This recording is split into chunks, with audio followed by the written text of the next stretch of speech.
Let's see how practical it is. Ow! Oh no! There's no release lever!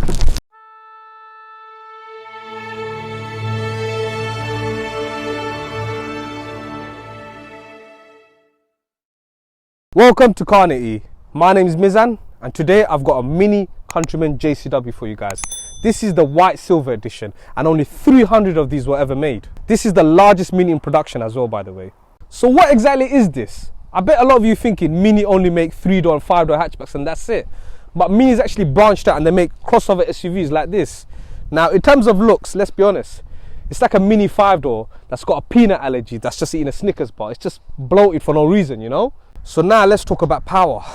This car has got 306 brake horsepower and 450 Newton meters of torque from a 2-litre turbocharged 4-cylinder engine. Now, this car has got an 8-speed torque converter, but it's not the amazing ZF gearbox. The reason for that is the ZF cannot be fitted onto a car that has a transversely mounted engine. It can only be fitted onto cars with a longitudinal mounted engine, and unfortunately this car just doesn't fit the bill, which is genuinely a crying shame. I think BMW Mini genuinely need to have a DCT in the lineup when the ZF just isn't an option.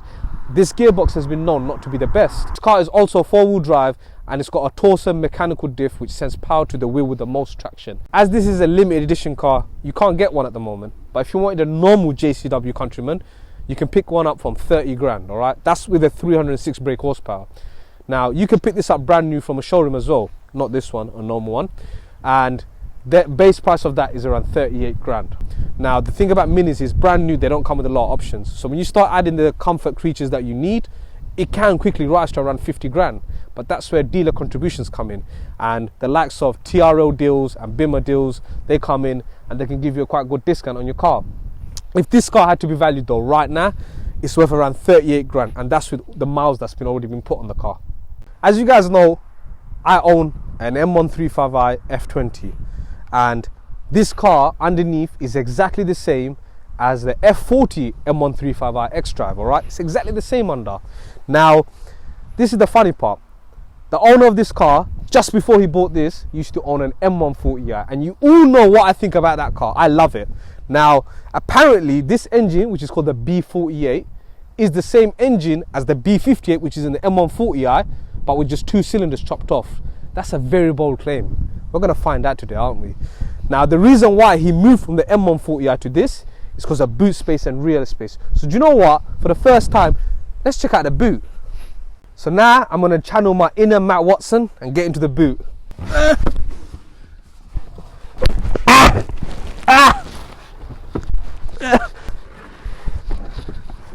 Let's see how practical it is. Ow!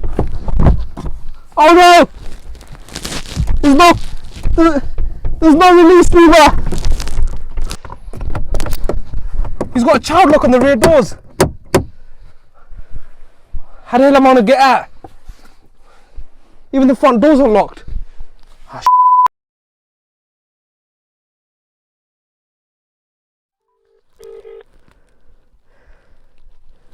This is the Vodafone voicemail service for 075. Press the hash key for more options. Hey Ali mate, it's me. This is like the 5th voicemail I'm leaving ya. I'm stuck in your boot, mate. Can you come back from the calf? Is it me or is it getting smaller in the car, man? I don't know.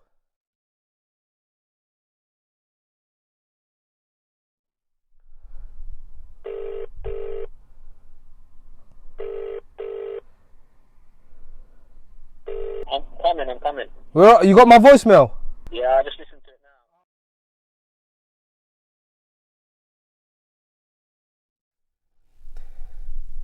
now.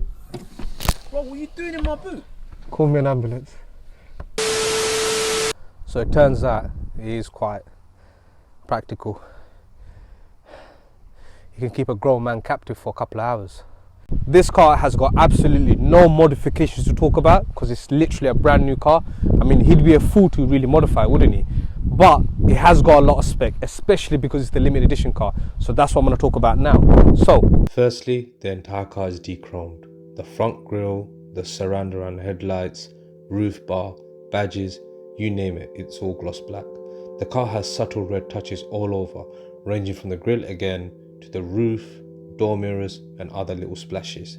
The final mark to scream that it's a limited run model is the livery on the bonnet and the special black 306 badge to mark the car's power output, as well as the unique white silver paint job itself. The other things are the 19-inch diamond cut wheels with the red brake calipers. That's it for exterior. Let's move on to the inside. I still smells my vomit in there. You've got Alcantara door cards for all 4 doors. There's a red theme running throughout the cabin and it just lifts the interior. It has these lovely Alcantara seats that aren't bucket style, nor are they standard seats, but they're a very nice hybrid. It has lots of added options such as a HUD, reverse camera, Harman Kardon sound system and the larger infotainment screen and many more. Enough talking, let's now go for a drive. So guys, welcome Ali onto the channel. Ali, thank you for coming, man. No worries. Hi guys. Ali and I used to work together at our company. Ali's moved on, I'm still there. But yeah, that's how I know Ali. We started off talking, well, we always talked about work, but I think me and you hit off when I was looking to buy the M135i and you told me you own the M140i, isn't it? Yeah, I had bought it new, so I had the Shadow Edition in Estrel Blue. Yeah. Yeah, I love that car. But yeah, that's what I'm saying. Unfortunately, it's gone now. And the reason for that was space, wasn't it? So I only had 1 kid back then. Yeah, boot space is a bit of an issue. You can just about make it work with 1 kid, isn't it? Anything more than that, you're done, isn't it? Even with 2 kids, it's fine until a certain age. I'm surprised you're saying you can make it work with 2 kids. That ain't gonna happen for me. You sit quite forward. I am a short guy. So that's what I'm saying. So for me, it wouldn't work for me. I can make it work with 1 kid just about if that was in that situation, you know? Yeah, it's not the most practical car, put it that way, as we all know. Let's be honest, as a package, it doesn't exist anymore because of that, you know? Yeah. It's not practical enough for day to day. So this is where the Mini comes in and that's where it shines. Personally, I'm gonna say this right now on camera, I hate crossover SUVs. It's a gap in the market that doesn't need to exist because of people's needs and desires.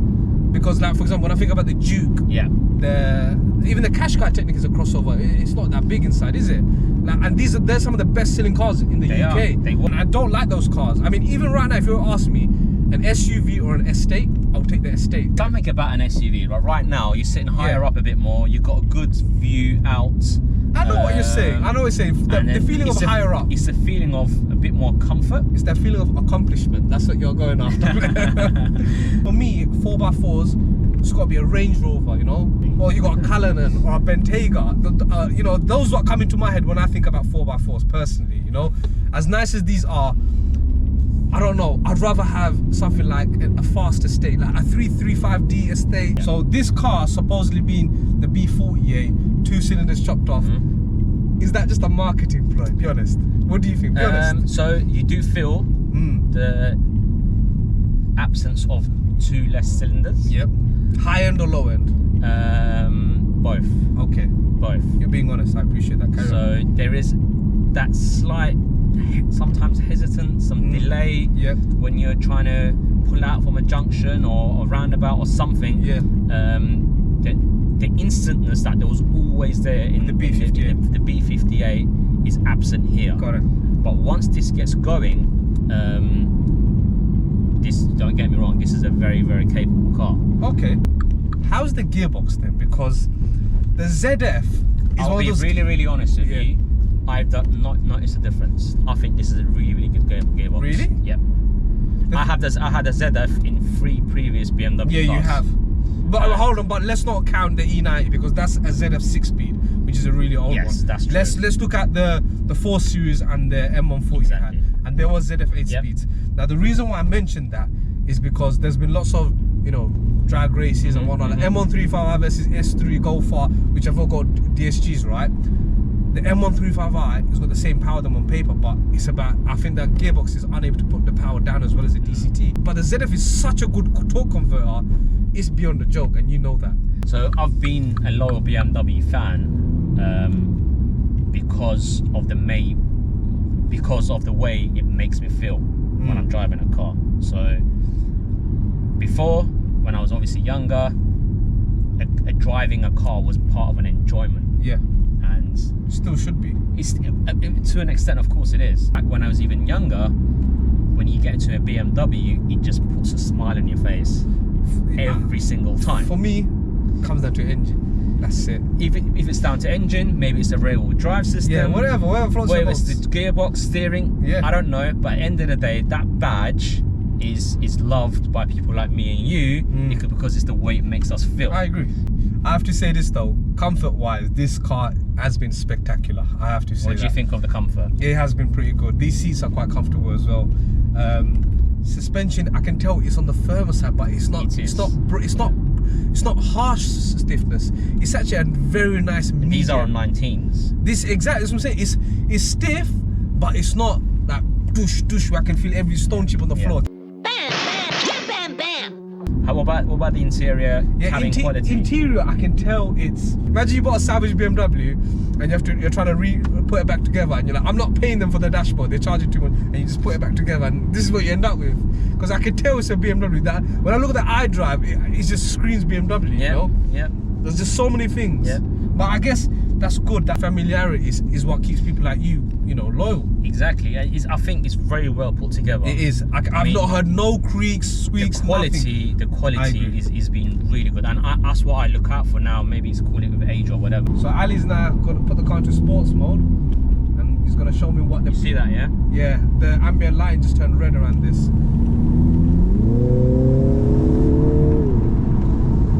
See that sounds? It does sound similar to. That sounds like a B58. It does sound similar. Low end, low down, 100%. The grunt. I've just noticed this becomes a rev counter as well. Yep. So Ali's now going to launch the car.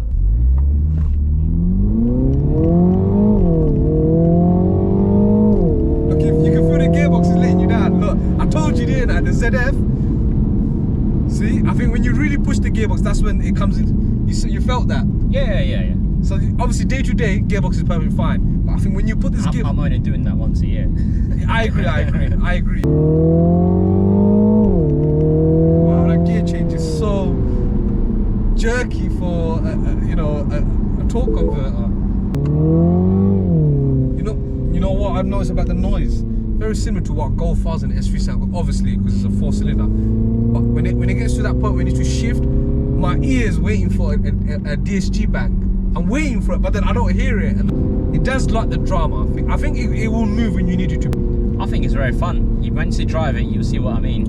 I guess I will when I jump in the driver's seat. Yeah, driving in comfort mode, just seeing what the car's about, and I can really feel the car's obviously quite raised. Makes me feel really important, doesn't it? Looking down on people, One thing I do notice is your windshield is so small, man. Or is it because I'm sitting high up? It's very upright because that's how Minis are. Yeah. That's why they can't integrate the head-up display into the windscreen. Like I was going to say. That's why that you have. Because the angle, yeah. Because that's why they got the glass standing up. Because it's such a slant. Yeah. It wouldn't work. No, that makes sense. Do you see the turbo lag there? Yeah, I did. And so that's what I'm missing, or where you can say the differences are. Yeah. With the 3-cylinder 6, it's, I don't know if it's maybe the turbo size or whatever, but it's, this is a twin. Is it not got a twin scroll turbo? Yeah. So it's the same turbo. So that means okay. So this is what I'm saying. So I'm glad you said that, Ali, because I've driven a Golf on the channel. Yeah, I experienced turbo lag. Yeah. Like low down, we put your foot down. You hear the turbo suddenly come alive and the power come rushing. It's a short second, but it's still a delay. It's still there, yeah. Whereas in the 135 or the 140 or any 3, it's not there. And I thought to myself, is it because of the twin scroll turbo, or is it because of the displacement? This has got a twin scroll turbo, you're saying, which means it's definitely the displacement. Yeah. So yeah, as a daily driver, it's just really, really nice to drive, calm, doesn't do anything. And yeah, I really like it. Now the gearbox in sport, the car's in sport, just gonna feel. Watch it. It does pick up. It does pick up. But that gearbox is letting the car down. Because you're saying you like it, the way that it throws in your seat. Yeah. you like it, and I get that because it gives a bit of drama, doesn't it? But the problem you've got is it's artificial, and I noticed now in the head up you get a rev counter as well in the head up. Yeah. Oof. Now you know what, this does drive well. You know what? It drives well. Now you're saying it. It does drive well. Now you're saying it. You know why? Because even though it's a 2-litre, it's still got a BMW DNA underneath. You can tell. You know what? You can tell. Look, I've already got the confidence to throw it around now already. And it's got that B58 familiarity grunt, definitely. And brother, I know these roads. I know these roads at the back of my hand. Trust me. You know what? This is probably one of the most enjoyable 2-litre cars in stock form. Yeah, you're smiling. Yeah, 306 bhp. This is good, man. He's sold, guys. I've finally managed to sell it to him. The thing is, right, when I drove a S3 in stock, and that was stage 1, I actually liked it. I did like it. This being higher, less power, I'm surprised to say it feels good. And I love how it incorporates stuff like the rev counter, like on the dash, and then in the infotainment screen, and on the rev counter. It just finishes the experience off.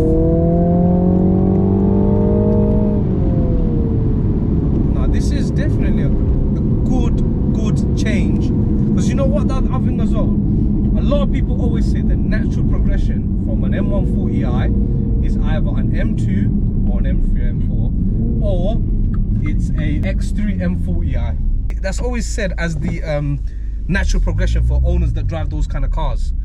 But after driving this, they should really be offering this as a step up, because your family grows, you can't have the M140.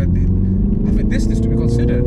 If you think you know Mini and it's a small dinky car and that's all they offer, nah, jump into one of these. Well, when I say jump it, make sure it's got the 306 brake horsepower engine, and I think you'll be pleasantly surprised. One thing though, this is supposed to got the same amount of torque as my M135i. It doesn't feel it. It doesn't feel it. Is that because of the gearbox? You know what? Yeah, weight and gearbox. In terms of traction, this being the four-wheel drive is working its magic. I have to be honest with you. I mean, this is my test route, which I've taken many cars down, and I know when to brake, when to gas. When I drive a four-wheel drive car, naturally my brain says, "Well, give it a bit more," because the car is equipped to deal with it. But I have to say, I am pleasantly surprised. Good. This is, yeah, for what it is. Remember, and remember this, when I say all of these things, I am basing this on the fact that this is Ali's car for his 2 children and his wife. It's a very good all-rounder. I agree. You know what? It is. Like I said, it's not out-and-out performance like the M135i, M140. It's not. But for a man of your current situation, you should really be leaving it behind completely. You should be driving a 2-litre diesel and just getting on with life. But when you're a petrol head, you can't get away from exactly. that. And this car allows you to sort of juggle both. Driving this, I have to say, this is not a bad choice. So yeah. There you go, guys. Well, I'm glad we got there in the end. Yeah, no. What I am excited about now is driving the new M135i. Yeah. And if I was to get one on the channel, I'd compare it against my car. Now that would be a pretty good one, wouldn't it? Yeah. It would be good to compare the B40 and the N55. Do you not think so? That would be a good comparison. Anyone who's got one, hit me up. I don't even know what to call this. You've got titles such as hot hatchbacks and super saloons. So what's this? The market is so saturated, and it's better for consumers as there's more choice to be had. So ultimately, I guess we're the winners. As fun as the Countryman JCW is, I'd still buy a fast estate, as being higher off the ground commands such a premium that I'd only pay that to be in at least an X5 or a Q7. It's definitely a good buy for someone that needs added practicality over a hatchback but doesn't want to move into a larger car. And this segment of fast crossovers definitely makes it more appealing. One thing's for sure though, and that's this car did impress me. So if you're like me who hates crossovers, give them a chance. Don't get me wrong, I will still knock them, but at least I respect the category just that little bit more. If you enjoyed this video, please remember to like, comment, share and subscribe. Thanks for watching. Until next time, take care.